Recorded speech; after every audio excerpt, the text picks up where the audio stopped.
vicepresidente Nueva Economía Fórum, José Luis Rodríguez García, vicepresidenta segunda y ministra de Trabajo y Economía Social del Gobierno de España, Yolanda Díaz Pérez, autoridades del Gobierno de España aquí presentes, señoras, señores diputados y congresistas, cuerpo diplomático y consular acreditado en España, representantes de los organismos internacionales, señoras y señores representantes del sector de la economía empresarial, medios de comunicación nacionales e internacionales.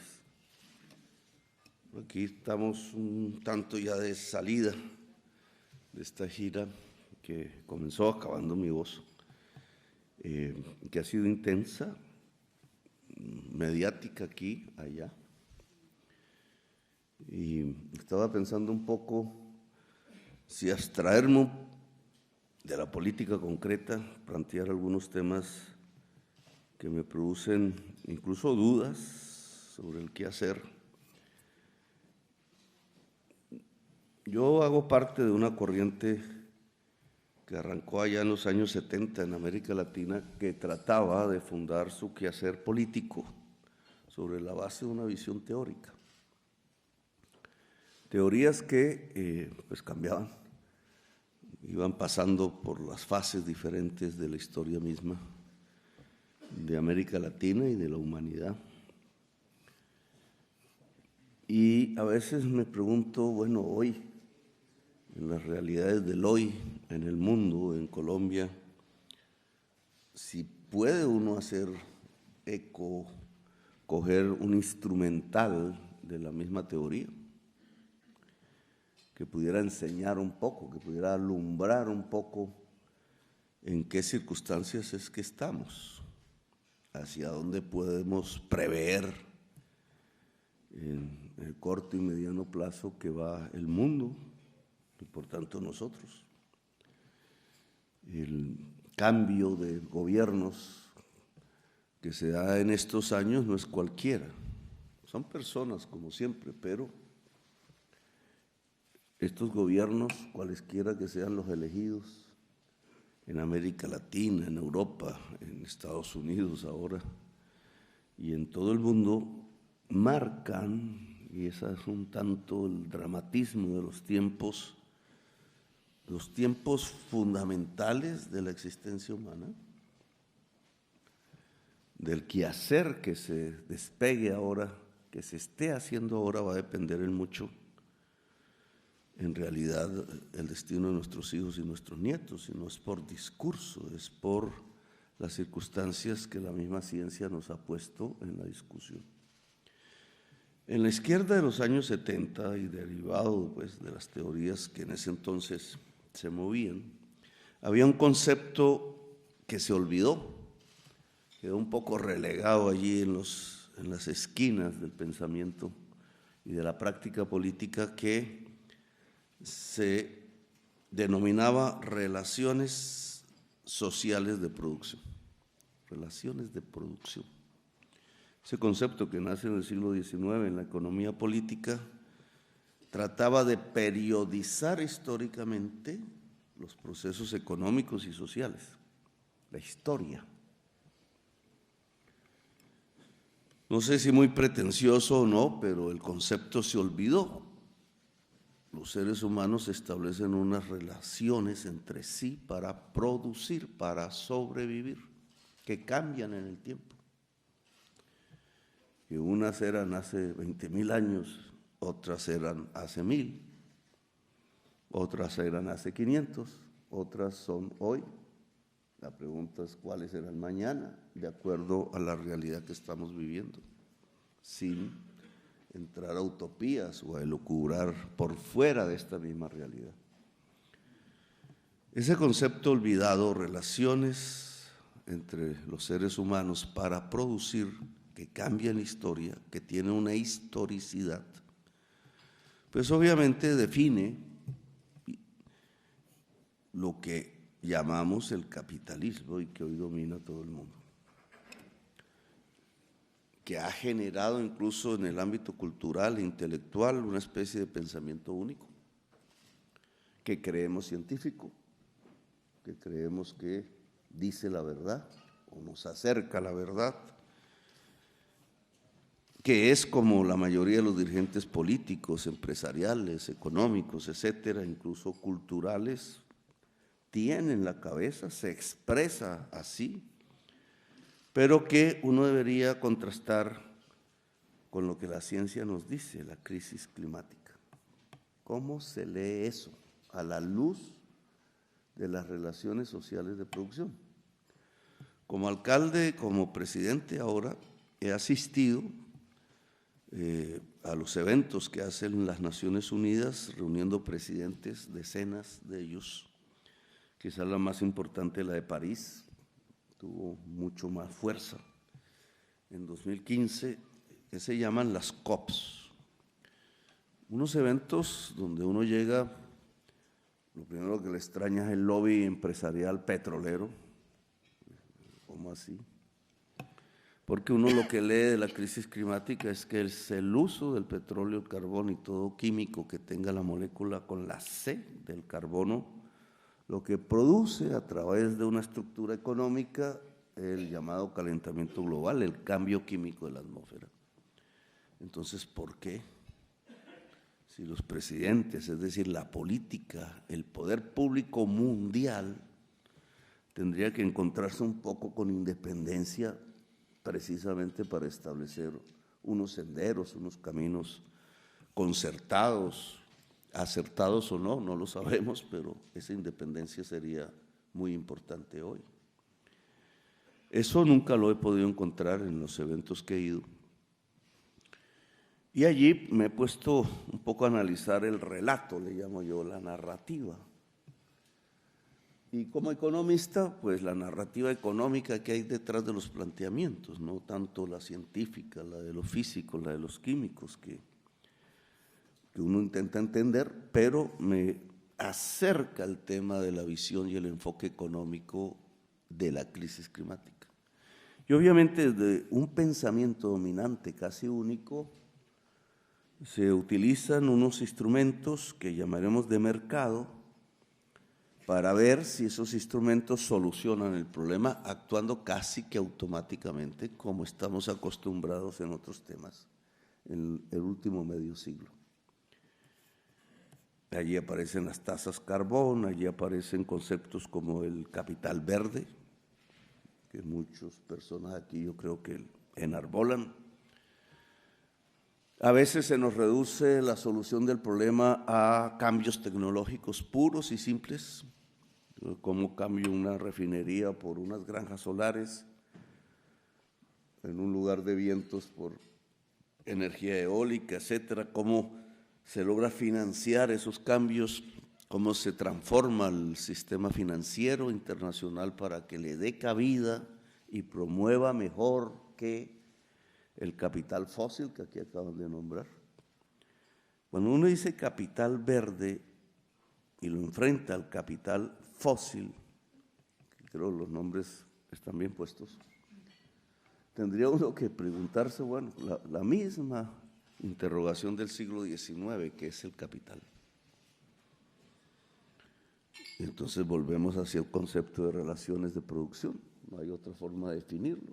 El capital es una relación entre seres humanos, unos de los cuales o unas son dueños de máquinas, contratan, son dueños de lo que se produce, otros, la mayoría, los señores y señoras, pues trabajan a cambio de un salario, punto. Ese es el sistema económico que desde hace siglos rige, crece, se ha desarrollado, es poderoso hoy y el único en el mundo. Ya no tiene rival como en el siglo pasado. La pregunta es, allí, ¿qué papel juega la crisis climática? ¿Transforma eso? ¿Esas relaciones pueden cambiar la situación de peligro, de extinción que la ciencia nos dice? ¿Es posible? Interrogantes que me he hecho en todos estos días, no son propiamente los de los discursos de un presidente, pero en mi opinión eso alumbra el accionar político, el actuar y diario, cotidiano, la hechura de políticas públicas, etcétera. decir otra vez lo mismo que antes, en los años 70, para mi edad, que era alumbrar una acción política con una teoría. La praxis le llamaban a eso. ¿Cuál es la de hoy? La pregunta, ¿el capital puede superar la crisis climática? Si uno lo tratase de ver como una especie de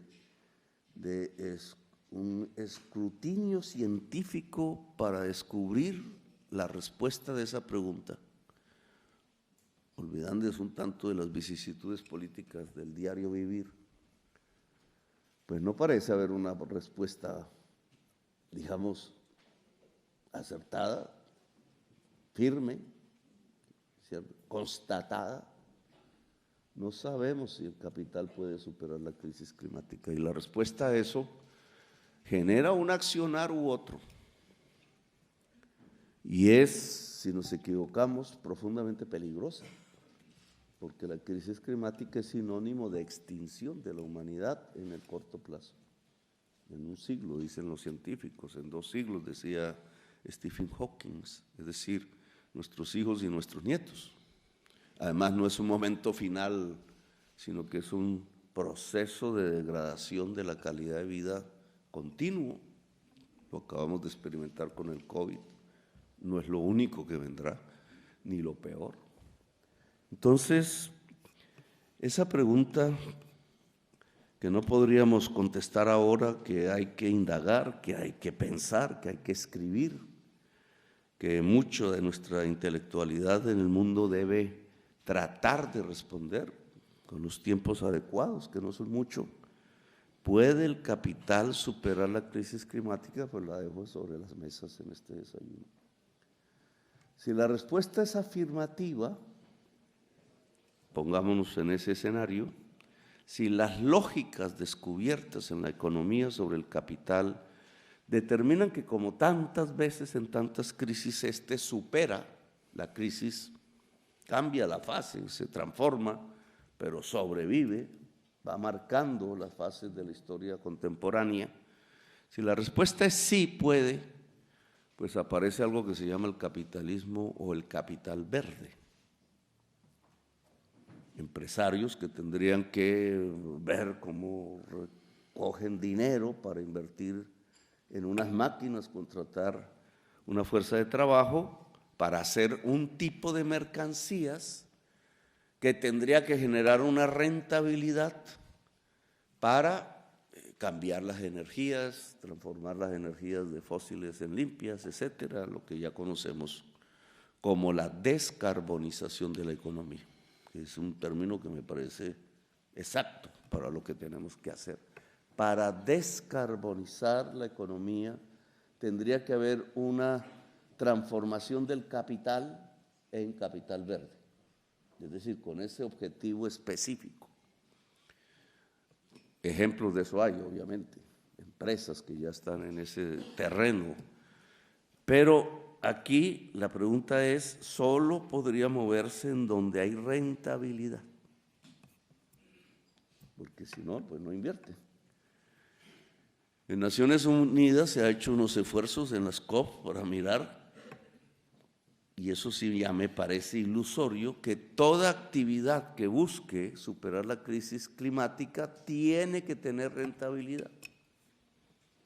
Ahí nos estrellamos, porque todos sabemos que una transición de una capital fósil hacia un capital limpio, por ejemplo, en las energías, no en todas partes, es más, en la mayor parte del planeta no genera rentabilidad.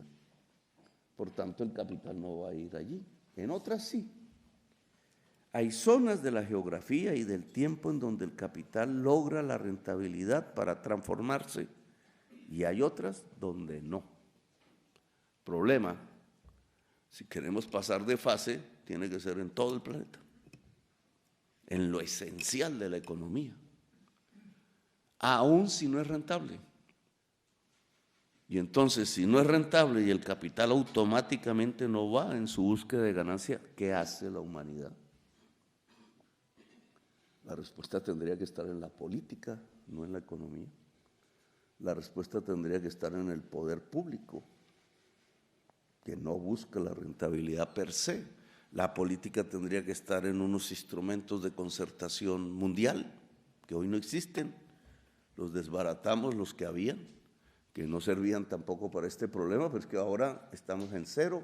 ¿Cómo se logra un actuar global que se necesita en China, en Estados Unidos, en Europa, en Brasil, en la India, en Latinoamérica, en Canadá, etcétera?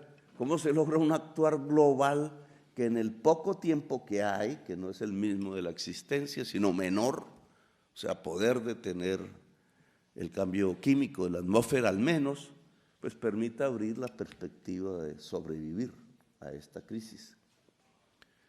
Entonces aquí una ideología construida políticamente en el mundo, dominante, algunos de nosotros luchamos contra eso, pero no, la humanidad no tiene un esfuerzo global de lucha contra eso, que es lo que se llama el neoliberalismo. Otros lo llaman el neoconservatismo, otros le dicen extremas derechas. Bueno, en la política aparecen formaciones ideológicas que lo que nos han vendido es la tesis que el poder público, lo público, hay que desvalorizarlo. Y de hecho, pues se ha presentado el proceso de desvalorización de los procesos públicos, de los procesos de planificación de los estados, de sus relaciones multilaterales a nivel global. Si se ha debilitado, entonces un instrumento fundamental en la solución de la crisis humana del hoy no existe. Luego, un accionar político nuevo tendría que plantearse, lo voy a poner así un poco pragmáticamente, una especie de alianza entre el capital verde, como se le denomina hoy, el capital verde y el poder público. Y el poder público tendría que establecer una especie de alianza entre naciones, porque el problema es global, para poder establecer sin pueblos atrás, eso no es posible, sin sociedad atrás, eso no es posible, los caminos rápidos de una planificación global que nos permitan una transición de una economía carbonizada, la actual, hacia una economía descarbonizada, la que se necesita para vivir. ¿Qué relaciones sociales de producción tendría esa nueva economía? Una parte capitalista, otra parece que no tanto, otra una nueva economía, como reza el foro. Dejo ahí porque se supone que vamos a establecer un diálogo, entonces dejo esas inquietudes que anoche durmiendo en la casa donde dormía Franco, se me llenó de pesadillas la cabeza, entonces lo trajo aquí.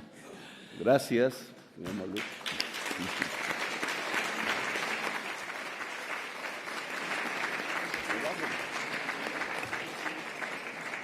Muchas gracias, señor presidente. Hoy finaliza su primera visita de Estado a España.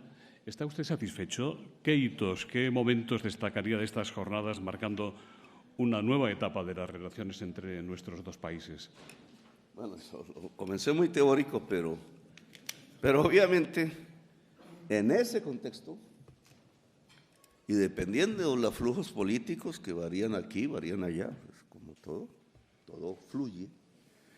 En ese contexto, la relación entre España, que va a encabezar la Unión Europea, que está ya al frente de la Unión Europea, y Colombia, allá no tenemos una unión latinoamericana propiamente dicha tan avanzada como la que ustedes han podido construir aquí, pero sí hay una coordinación previa, la América Latina. España y Colombia jalonando la coordinación europeo y América Latina, pues tiene que inscribirse en este proceso. Si no, no estamos haciendo nada. Retórica, diplomacia. Aquí decentemente se le llama narrativa, en Bogotá le diríamos carreta. Pero, digamos, en el contexto que he señalado, tiene una importancia, tiene un sentido. Digamos, cómo Europa y América Latina establecen una alianza prioritaria, este tema es clave, no es cualquier alianza, una alianza prioritaria como la que estableció Estados Unidos y China, que ahora no quieren, pero la estableció. Pues ahora le queda difícil es la ruptura, el divorcio, pero esa fue una alianza prioritaria que dominó los últimos 3 décadas o 4 décadas de la economía mundial. Entonces puede establecerse una alianza así como esa entre Europa y América Latina, pero ya no en ese contexto, porque la alianza Estados Unidos-China, ¿qué era? Pues la búsqueda del capital norteamericano, fundamentalmente, también un porcentaje europeo, para encontrar carbón, que en China había muchísimo y hay, y fuerza de trabajo barata, muy barata. Entonces eso era como un relámpago, como un brillo atrayendo los capitales, carbón y fuerza de trabajo barata, pues el mundo de la ganancia. Solo que se acabó, esa fase pasó. Sostenerla es un suicidio. Como seres humanos, cualquiera que intente seguir supongamos que no estuviera China, ¿sí?, seguir soportando una base económica sobre el carbón y la fuerza de trabajo barata, pues vamos al suicidio. Aquí es otra base, ese es el otro contexto, es energía limpia y producción deslocalizada. Es otra realidad, digamos, económica, te da otros números. Si se compararan, quizás los chinos nos ganan en el viejo contexto. Si se hacen pesos, o en euros, o en dólares, pero si se hace en la nueva medida, que no es la unidad monetaria, la nueva medida científica es CO2 equivalente. Es otra forma de medir, todo se puede medir así. Pero si lo hace uno en la segunda, que es la que tiene que ver con la crisis climática, la alianza que sería sostenible, rentable en términos de CO2, es Europa-América Latina. Y entonces el papel de Colombia y España y su relación ahí es eso, volverla transparente, volverla realidad, ponerla a andar, porque al final todos estos procesos traerán otros y otras complejidades más adelante, pero poner a andar una alianza Europa-América Latina sobre la base de energía limpia y economía descarbonizada, por tanto, y productiva, aquí y allá, no solamente aquí, pues me parece que es el objetivo de las relaciones por construir en estos días y meses y ojalá años. Presidente, ¿qué oportunidades brinda este nuevo horizonte de Colombia a los inversores españoles y europeos? ¿En qué marco de seguridad jurídica y en qué sectores de actividad? Ayer participó usted en el Foro Empresarial Hispano-Colombiano organizado por la COE y Cámara España. ¿Qué ambiente percibió usted? Pues si seguimos siendo coherentes, hay 2 inversores, el inversor privado, Capital Verde. O sea, si me dicen, exploremos más el carbón que hay allá, que es bastante. Los científicos del panel de expertos de Naciones Unidas dicen que si sacáramos el petróleo de Venezuela y el carbón de Colombia, nos achicharramos en todo el planeta. Pero si me dicen, ahí mismo donde está el carbón, la gran mina a cielo abierto más grande de América, el Cerrejón se llama, en la Guajira, ahí mismo está la segunda zona mundial de rapidez de vientos y permanencia de vientos, y la zona de Colombia que más radiación solar recibe al año. Y entonces muchos capitales dirían, haciendo otra cuenta, dirían no, pongamos más bien la energía eólica y la solar y hagamos una alianza con las comunidades que están allí, que son precolombinas, son ancestrales, los guayú. Eso tiene su complejidad, obviamente. Yo iría por ahí, ¿cierto? Por ahí. Vamos a hacer la conducción Colombia-Panamá para lograr que toda la red de cable eléctrico de todo se junte de Patagonia hasta Alaska. Por ahí toca. Vamos a poner una industria que nos permita la moto eléctrica, que para nosotros sería muy importante, incluso las motos eléctricas, yo digo por ahí. Vamos a producir un pedazo de los aviones de Airbus, que ahora voy a firmar el contrato, entre otras cosas, con huella súper baja, porque se hace en Colombia. Y ustedes, vuelvo a poner el ejemplo del lápiz. El canciller tenía un esfero mucho más interesante, porque el esfero decía que era British, no sé qué, se lo habían regalado a una conferencia allá en Inglaterra. Pero pongamos el ejemplo del lápiz. Si este lápiz se hace aquí en España, si se hace en Estados Unidos, si se hace en China o si se hace en Colombia, y yo mido por euros no, sino por CO2 equivalente, nueva unidad de medida, ¿dónde es mejor hacerlo? Entonces el resultado matemático me diría, es mejor hacerlo en Colombia. Y entonces un empresario dice, bueno, vamos a poner la fábrica en Colombia. Pues compite en el mercado mundial, y si el mercado mundial, a través de reglas de la Organización Mundial del Comercio, OMC, que tienen que variar y van a variar, precisamente para contener esta unidad de medida, quizás en el corto plazo va a hablar de la tasa carbono a nivel mundial, no solo nacional, entonces este lápiz es mejor producirlo en Colombia. Obviamente va a surgir, la sociedad europea va a decir, bueno, y nuestra producción, y entonces tocaría, y el trabajo, porque la producción es el trabajo, finalmente, se cuenta en otra unidad, que no es ni euro, ni CO2 equivalente, ni nada, sino es trabajo, es decir, vidas. Y eso también tiene su expresión política y su intensidad en la acción política fundamental. Pues entonces, por eso hablamos de que la producción aquí y allá.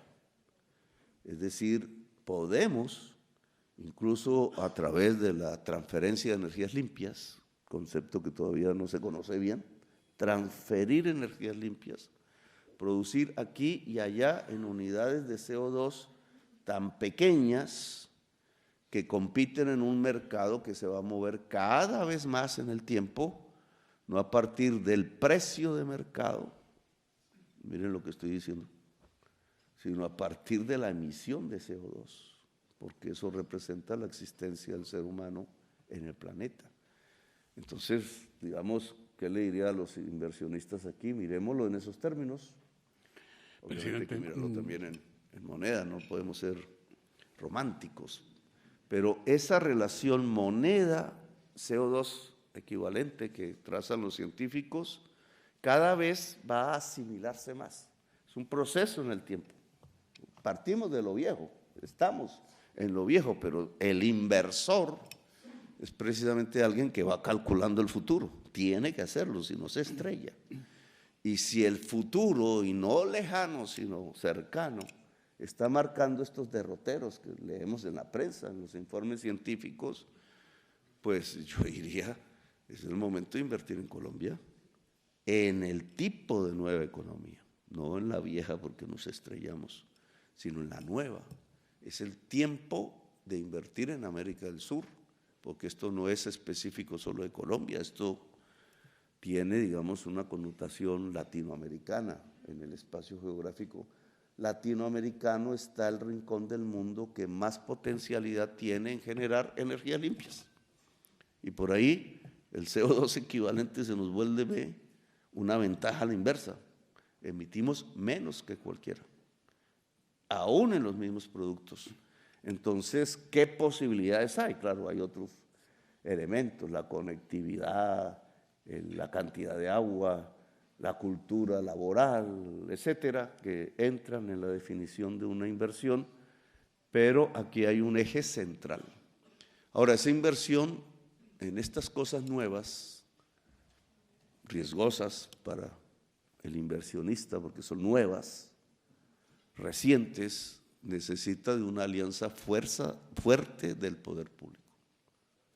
Por eso digo que aquí creo que ahora cambia el paradigma Y tiene que haber una relación fuerte, poder público le hace sociedad y capital privado verde, que me parece la alianza fundamental, digamos, dentro de un panorama muy diverso de inversiones.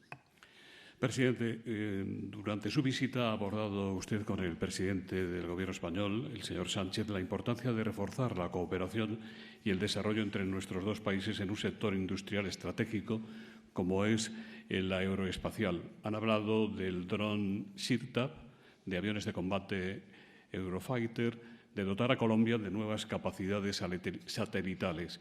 En concreto, ¿qué programas, presidente, contempla Colombia emprender en el corto plazo en cooperación con la industria aeroespacial española? ¿Está considerando su país la opción de helicópteros europeos como el H-415 para atender las necesidades de sus Fuerzas Armadas y cuerpos de seguridad, para atender emergencias y en la lucha contra el narcotráfico? Usted lo ha dicho antes, visitará esta mañana las instalaciones de Airbus en Getafe y tiene pensado, creo, firmar un convenio o contrato. Y para hacer un dron, ¿no? Usted mencionó el nombre ahí, en eso no lo conozco mucho, pero es un dron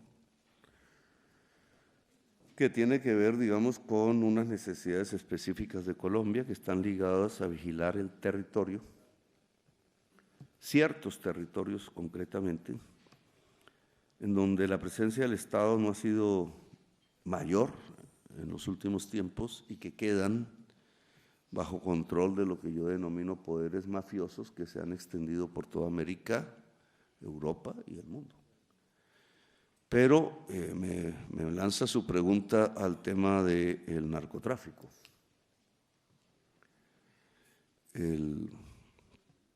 ¿Cómo se reduce, digamos, el papel en el narcotráfico de Colombia? Que es una pregunta de políticos y políticas muy concreta en Colombia. Claro, hay una necesidad de un material en la fuerza pública que debe adaptarse a eso. No nos sirve un avión de alta velocidad, le llaman a eso, como los Chukov rusos o los Rafales franceses, no sé, en España sí se hacen. En cada país tiene unos modelos, pero ese tipo de avión a nosotros no nos sirve. Está más ideado para otro tipo de combate regular, no para vigilar un territorio, sobre todo para actuar en un territorio donde lo que hay es unas mulas llevando una carga de cocaína, de 1 tonelada, de media tonelada. O en el mar una lancha, que es como usualmente sale hacia Estados Unidos, etc.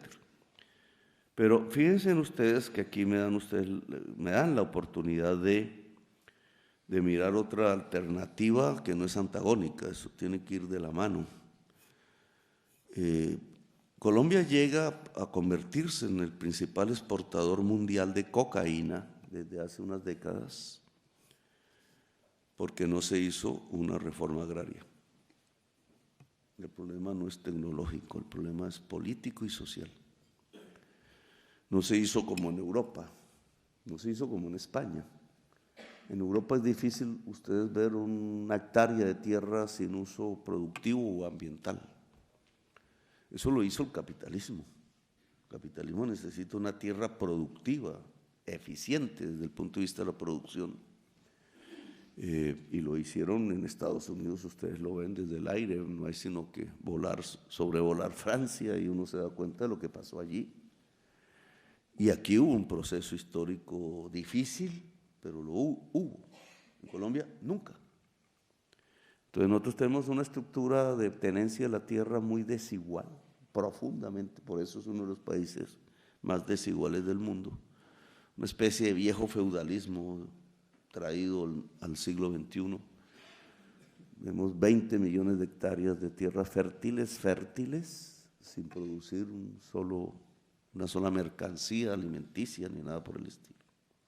Y el campesinado lo fueron relegando a la fuerza. Millones y millones de campesinos desplazados a ciudades, a páramos, a las selvas. Los que quedaron en las selvas son los que encontraron o les encontraron la mata de la hoja de coca, que es la que sirve de base Esa mata es amazónica, es selvática. Y encontraron el mercado, encontraron comercializador inmediato, encontraron la globalización dispuesta a llevar el producto, encontraron el gran mercado de los Estados Unidos y Europa, y han vivido eso. No viven como ricos, viven con el mínimo digno que no encontrarían si tuvieran otros productos legales para producir. Es por eso que se convirtió el país en el principal exportador de cocaína, porque no hubo una tenencia equitativa de la tierra o democrática o como queramos llamarla, similar a la que puede haber en países europeos, por ejemplo. Aquí hay una inversión, ¿cierto? Aquí se abre un campo, porque si nosotros queremos que Colombia se desligue del narcotráfico y por tanto se desligue de la violencia, porque esas palabras son sinónimos, pues hay que entregarle tierra al campesino, tierra fértil. Eso debe hacerlo el Estado colombiano, es una de nuestras obsesiones ahora como gobierno. Hemos fracasado en 60 años, hay gobiernos que lo han intentado y han fracasado.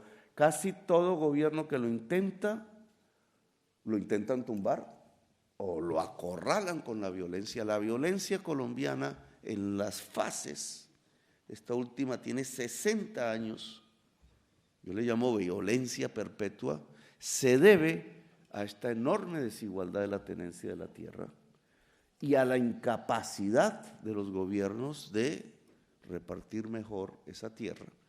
Acaba anoche de aprobarse en el Plan Nacional de Desarrollo un artículo que nos costó esfuerzo para comprar rápidamente tierras, para tratar de comprar tierra fértil en una cantidad suficiente que nos permitiese cumplir el primer punto del acuerdo de la FARC, que reza sobre eso, y democratizar un tanto, 3 millones de hectáreas es el volumen, la posesión, pero entonces de ahí surgen otras preguntas, y los insumos, y el crédito, y la producción, y la industrialización de esa producción, para que Colombia se convirtiera, tiene la potencia para ella, en una potencia agroalimentaria.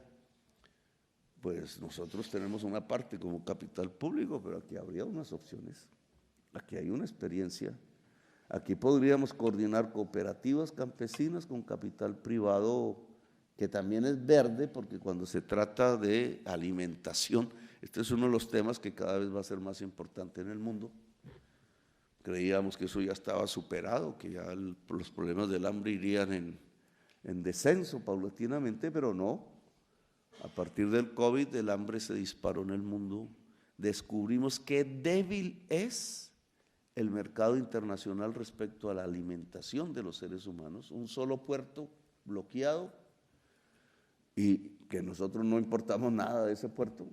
Colombia no importa nada de Odessa, pero terminó la población colombiana viendo cómo subía el hambre en su propio país con agua y con tierras fértiles, por el bloqueo en Odessa y ese concatenamiento débil del sistema de abastecimiento alimentario del mundo, que se ha experimentado en todas partes, nos muestra una oportunidad también.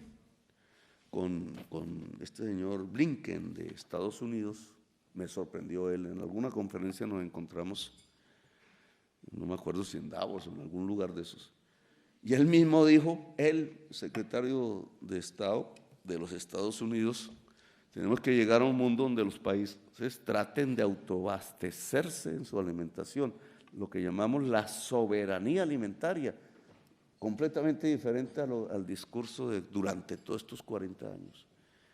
España y Colombia podrían hacer una alianza en esa materia, alrededor de la alimentación, sabiendo que hay que democratizar y que hay que darle una vida digna al campesinado, que es el verdadero nombre de la paz y que es el verdadero nombre de una desnarcotización del país. Ahí hay un tema, digamos, que podríamos explorar más en otra oportunidad, pero fíjate, lo que quería señalar es, a veces no es tanto cuántos drones, cuántos tanques de guerra en un problema tan complejo como las drogas, sino a veces es una transformación social que hay que hacer detrás para que sea efectivo. Señor presidente, en diciembre de 2016, nuestra organización otorgó al pueblo de Colombia el premio Nueva Economía Forum, que lo tienen personalidades como el secretario general de Naciones Unidas, y se hizo como reconocimiento de la sociedad civil española a los acuerdos del llamado proceso de paz en Colombia. Usted ahora atiende con prioridad al desafío de completar ese proceso con una difícil negociación de su gobierno con la guerrilla del ENL. El pasado martes este proceso inició la tercera ronda marcada por la incorporación a las negociaciones del comandante del ELN, Nicolás Rodríguez Bautista Gavino. Señor presidente, ¿qué valoración puede hacernos de este momento? ¿Qué expectativas tiene de alcanzar finalmente un acuerdo con la guerrilla y con qué líneas rojas, si es que existen líneas rojas? También hay en la violencia que estaba narrando ahora fases diferentes, porque 60 años, esto arranca realmente en 1936. Y desde ahí a la fecha, pues obviamente ha habido contextos mundiales, fases diferentes, contenidos diferentes de la violencia. No podría narrar todo esto en los pocos momentos que tenemos aquí. Arranca porque se frustra una gran reforma modernizadora del país en el año 36, que se le denominó la Revolución en Marcha, dirigida por un presidente liberal, que decidió, digamos, era un momento también en el mundo de cambios paradójicos, digamos, estaba un Roosevelt que incidía mucho en Colombia y estaba un Hitler aquí que incidía mucho en Europa. Dos transformaciones polarizadas en el mundo. En Colombia esa ola transformadora fue respondida con la violencia. Se articuló mucho el contexto mundial de ese entonces y ganaron los que no querían la reforma. Ganó el fascismo, para ponerlo en esos términos. Muy amigos de las corrientes que en Europa estaban creciendo y ahí comenzó una violencia muy rural, muy de esa época. La mayoría de la población era campesina, un exterminio. Si aquí había un exterminio, digamos, de poblaciones enteras, pero enmarcadas más en los temas étnicos, políticos, socialistas y comunistas salían a los campos de concentración en fila. Allá lo hacían, era contra el liberalismo. Mataron, pues las cuentas hablan de 300.000 campos, también fosas comunes, masacres, etc. Y el gobierno era filofascista. Ese mundo varió, esa violencia varió en el tiempo, pues llegó la posguerra, llegó lo que llamamos la Guerra Fría, la guerrilla liberal se fue transformando de izquierda, socialista, la Revolución Cubana impregnó esa violencia que sería más clásica de tipo insurgente. Y eso también varió en el tiempo porque continuó, hice parte de un grupo, pero se dejó las armas, se hizo un proceso de paz.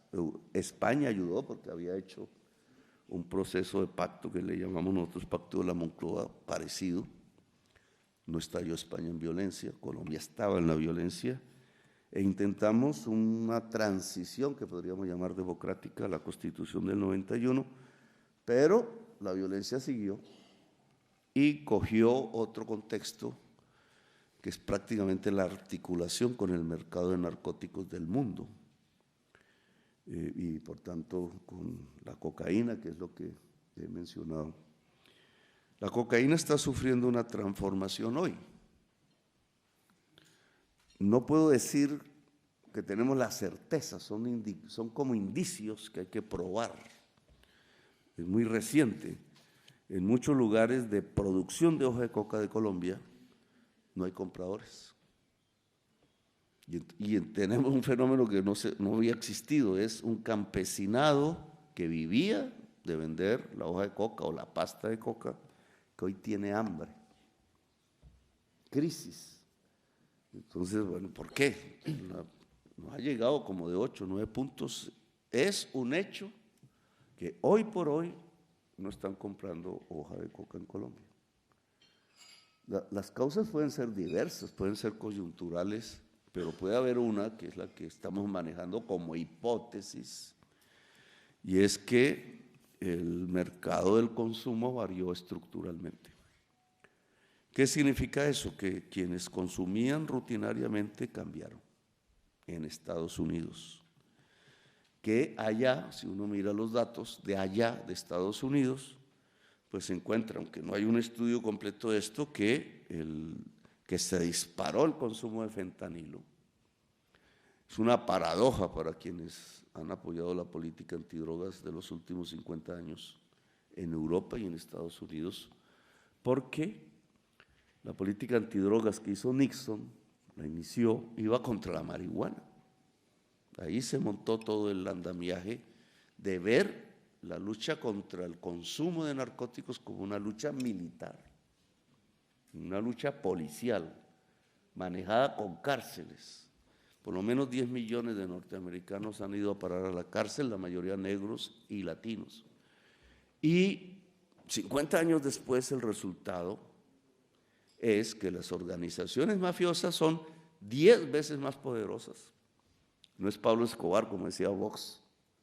Vox tiene les he leído la narrativa, pero está bastante mal informada, muy ignorante, porque asimilan primero nuestro gobierno como si fuera de Pablo Escobar. No sé quién les contó eso. No sé de dónde salió eso. Pablo Escobar ha estado en el poder del establecimiento que nosotros hemos derrotado. Una de las características fundamentales de la mafia colombiana es que tiene el poder político.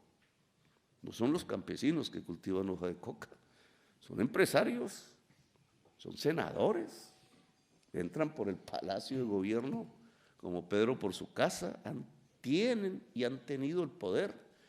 Cuando un grupo criminal tiene el poder, lo que se desata es el genocidio, y Colombia ha vivido un genocidio. Pero ese Pablo Escobar famoso palidece con el poder de las actuales organizaciones mafiosas, porque estas de hoy tienen territorio, ya no una finca como Pablo Escobar, una hacienda, no, un territorio. Haití, por ejemplo. En todos nuestros países hay subregiones que están bajo su control. Hay ciudades y barrios, digamos, pobres de Estados Unidos, de las ciudades de Estados Unidos, bajo el control de ellos. Y tienen armas de última generación, entonces tienen poder político, tienen ejércitos privados.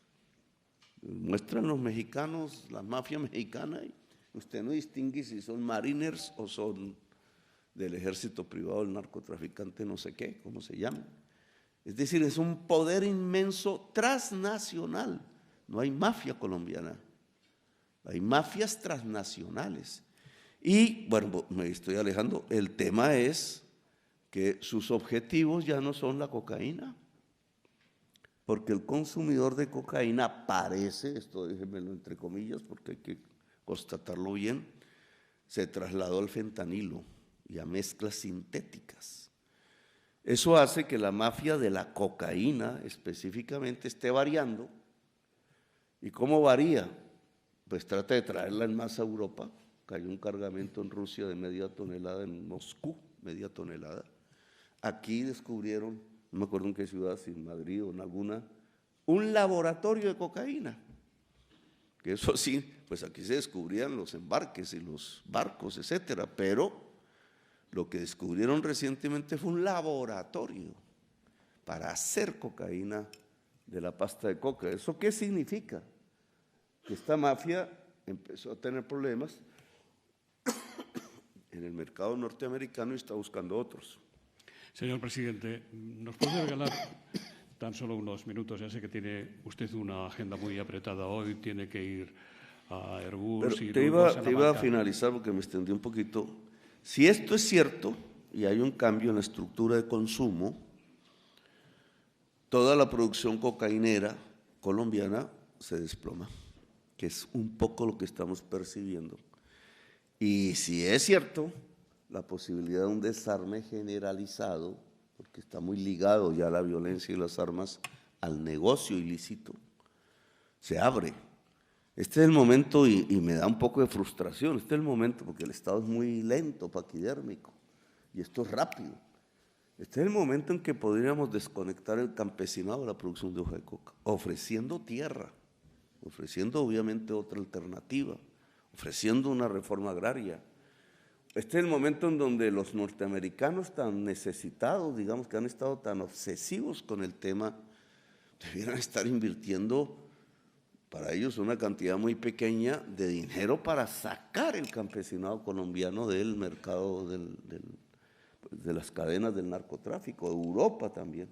Aquí donde yo veo hay un gana-gana en una posibilidad de relación España-Colombia. Aquí, ahora, ya dentro de 5 años no sé qué esté pasando, incluso dentro de un año se pueden reacomodar. No creo que sea fácil que Colombia produzca fentanilo, ¿no? Porque es un producto industrial. Pero quizás en el norte de México sí, quizás al interior de los Estados Unidos sí, quizás si el consumidor europeo varía. Mire esta paradoja, la cocaína mataba 3,000 personas por sobredosis en Estados Unidos, la marihuana 0, y el fentanilo está matando más de 100,000 personas por año, 2 veces la guerra de Vietnam. No sé la razón que lleva a un ser humano a consumir fentanilo sabiendo la mortalidad que implica, pero si esto llega a Europa, si esto llega a la China, ¿qué pasa? Digamos, la guerra contra las drogas nos llevó de un juego de hippies, años de los Nixon, hacia un tema que es verdaderamente una pandemia mortal, una equivocación, un error en todos los números que ustedes puedan tener, que tiene que cambiarse. Esto es política, porque Europa ha estado metida en la aprobación de una estrategia completamente errada, que es mirar el tema del consumo de drogas como un tema de cárcel, que es menor, digamos, pero ha acompañado esa política cuando es un problema de salud pública y es un problema en el fondo social. Dejo ahí. Muchas gracias. Nos regala tan solo unos minutos para 2 últimos temas.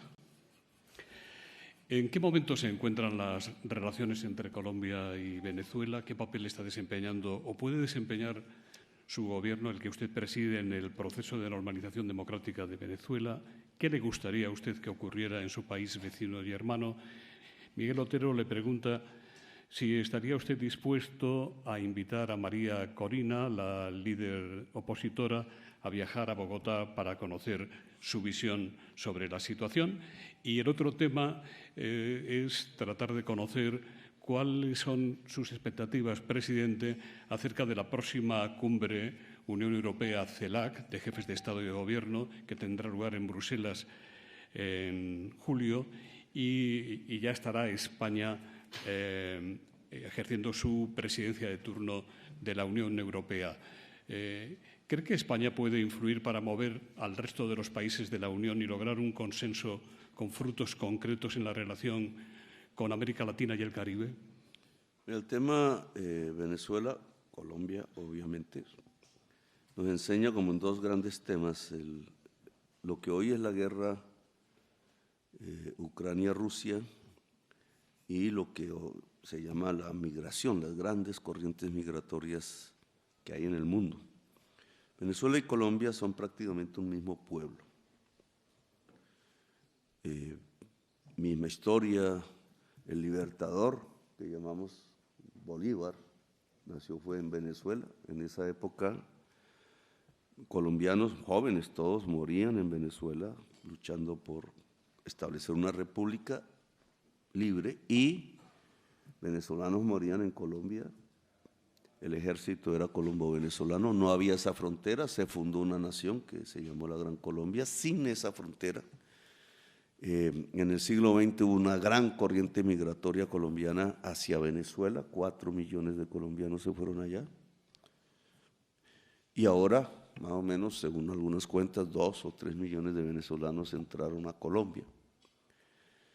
Son primos, los papás de los venezolanos que entraron a Colombia seguramente son colombianos y viceversa. Digamos, hay una articulación de sangre, de cultura, el mismo idioma, la misma religión, casi las mismas costumbres. No es lo mismo, digamos, que cuando el pueblo sirio entra a Suecia, digamos, el efecto es muy diferente, la visión es muy diferente.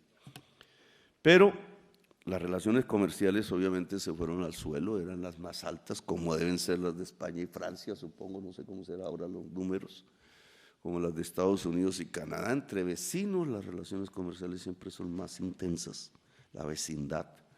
El ministro de Comercio tiene una teoría de comercio internacional sobre este aspecto. Bueno, pero total, en algún momento Trump en el gobierno y Santos en el gobierno colombiano y Maduro en el otro lado, llegaron a un punto en donde a Trump le dijeron que se podía invadir Venezuela desde Colombia, lo cual hubiera sido una catástrofe histórica para nosotros, independientemente de Maduro, de Santos, porque esos hechos marcan durante un siglo o más, cuando nunca ha ocurrido. Le dijeron eso porque Venezuela tenía una alianza militar con los rusos. Putin, habían comprado armas, etcétera, aviones, Chukov, no sé cómo se pronuncia, y a nosotros nos querían meter en la OTAN. Nos dieron un puesto en la OTAN, que no sé cómo se llama. Y entonces se estaba reproduciendo el conflicto OTAN-Putin entre Colombia y Venezuela, que somos hermanos. Alguien, asesor de Trump, no conocemos ese pedazo de la historia, lo asesoró bien y impidió esa barbaridad, pero hubiéramos tenido hace unos años una situación como la que ustedes tienen aquí, de una manera hasta cómica, pero también trágica, lo que hubiera ocurrido si esa idea se hubiera llevado adelante. De ahí quedó el cierre de la frontera. Lo que sí quedó de eso fue el cierre de la frontera, que es nuestra más grande frontera, y una situación de polarización intensa entre los dos gobiernos, que nosotros al llegar quitamos. Recuperamos la frontera, la abrimos, hay un paso de un lado al otro, pero Venezuela está bloqueada, sancionada. Esa sanción que ha provocado otra enseñanza, pues les congelaron sus fondos, no les compraron el petróleo, esa sociedad solo vive del petróleo, vivía bien, un caso envidiable para una familia colombiana, tenían el consumo per cápita de whisky más alto del mundo, digamos una manera de vivir sabrosa, como dice. Pero con el cierre, todo eso del día a la noche, el venezolano de vivir bien, es una economía de puerto, importaba todo lo que querían del mundo, se derrumba a no tener un plato de comida el otro día, porque no había comida en Venezuela producida, sino importada. Y todo eso se traduce en un éxodo que nosotros recibimos en primera instancia, 3 millones, ese número aún no se sabe. El éxodo, como decía el Papa Francisco, trae nuevas esclavitudes. Lo primero que hay en el éxodo, entrando a Colombia, es una crisis humanitaria dantesca. Centenares, miles de mujeres llevadas al trabajo sexual, asesinadas por centenares, eso todavía no, eso está por investigarse. Los niños llevados a talleres como esclavos, los hombres a la estructura de violencia que ya existía en Colombia, que no existía en Venezuela, pero ya. Ese es el efecto de la sanción. Millones de personas condenadas a la miseria, al hambre literalmente. Y esos millones de personas que van cogiendo una carretera, caminando con sus familias, aquí en la prensa les dice, no, es que las dictaduras, el régimen lo sacó. No, lo sacó el hambre. Si les preguntan a los pobres, bueno, ¿usted por qué salió de Venezuela? Porque no tengo con qué comer. No le dicen que es que odio a Maduro, no tengo con qué comer.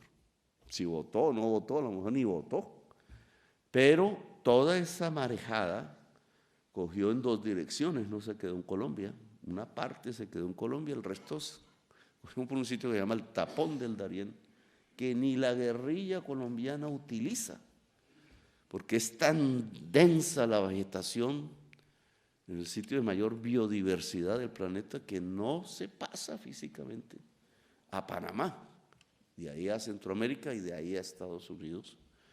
Pues los niños, las mujeres, por montones, las mafias de la cocaína empezaron a pasarlos cobrando 30 millones de dólares, recogen de ese éxodo humano que pasa a Panamá. Muchos mueren, muchas mujeres son violadas, un desastre humanitario, y de ahí hasta Estados Unidos, quizás a que los reciba una ametralladora, un campo de concentración.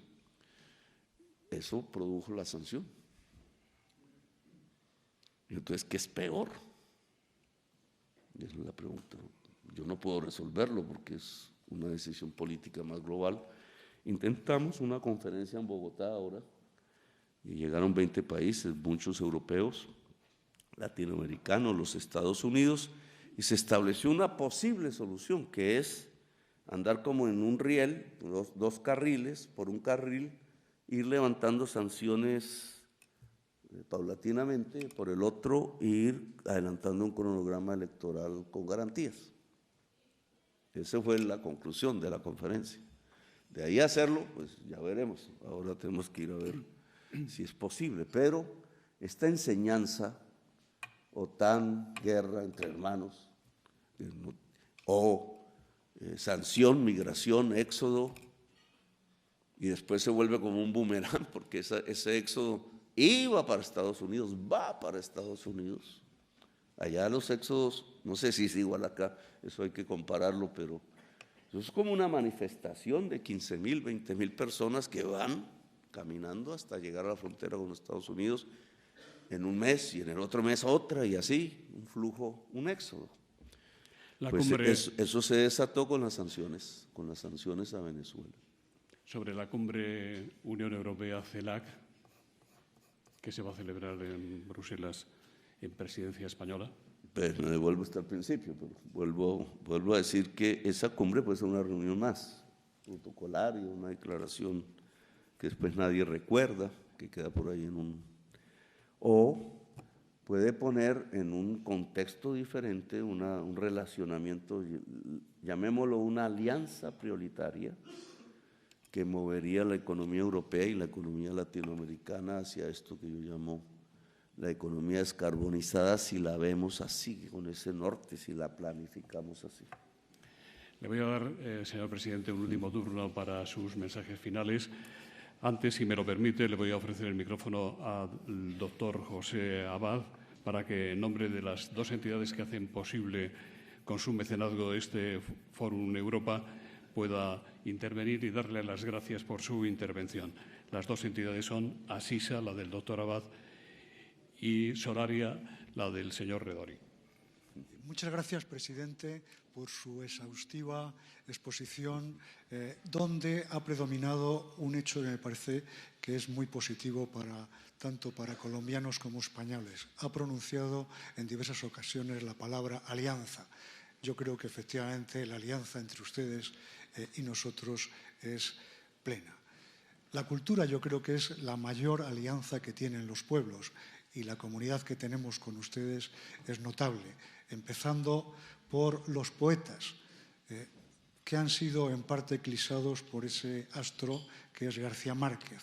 Pero está Jaramillo, está Piedad Bonet, y aquí, a mi lado, está Luis García Montero. Hay un autor, y termino, quiero ser brevísimo, que se llama Héctor Abad Faciolince, que tiene una hermosa novela que dice El olvido que seremos. Yo, parafraseándole a él, creo que nunca olvidaremos la relación que tenemos con ustedes. Muchas gracias, y a todos ustedes por estar con nosotros. Gracias. Gracias. Presidente. No, bien, yo creo que hemos hablado suficiente. Cerramos nuestro ciclo aquí, que está bien que sean los nombres de los poetas los que cierran este ciclo. La última vez que vine a España me regalaron un libro de Almudena, no he podido terminarlo. Habla de una historia inmediatamente después de la Guerra Civil y de sus protagonistas, que hasta donde yo llegué era una historia de amor. Siempre la historia política está ligada a las historias de amor. Y me pareció, porque yo leía mucho el tema de la historia de España reciente, la guerra, las implicaciones que tuvo, las implicaciones que incluso tuvo en América Latina, porque allá llegaron muchos exiliados en barcos a México. Colombia llegaron muchas familias que dejaron marca. Pero cuando ustedes van y ven supermercados Carulla, no es de ellos, pero ese Carulla era una familia catalana que fundó ese tipo de actividad y allá vivió por generaciones.